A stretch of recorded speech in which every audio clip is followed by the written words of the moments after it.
આવતીકાલે મુખ્યમંત્રી ભૂપેન્દ્ર પટેલ સુરત મુલાકાતે છે. વિવિધ 3 જેટલા કાર્યક્રમોમાં હાજરી આપશે. પ્રથમ સુરતના પુણેગામ સ્થિત એલિવેટર માર્કેટ યાર્ડનું લોકાર્પણ કરાશે.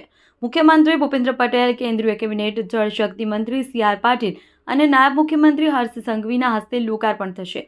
રાજ્યની સૌપ્રથમ એલિવેટેડ માર્કેટ સુરતમાં છે. 200 કરોડના ખર્ચે તૈયાર કરવામાં આવી છે. એલિવેટેડ માર્કેટ 200 કરોડના ખર્ચે એલિવેટેડ માર્કેટ યાર્ડ તૈયાર કરવામાં આવ્યું છે.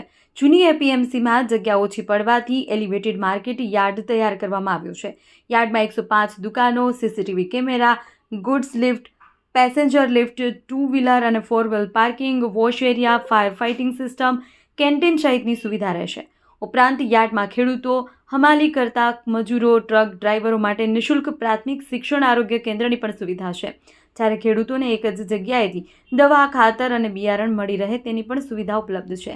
એપીએમસીનું વાર્ષિક ટર્નઓવર 3,700 કરોડ છે, જે એપીએમસીમાં પ્રતિ દિવસ 15,000 લોકોનું અવરજવર છે. છેલ્લા 2 વર્ષથી સુરત એપીએમસી સૌથી વધુ વાર્ષિક ટર્નઓવર ધરાવતી રાજ્યની પ્રથમ માર્કેટ યાર્ડ છે.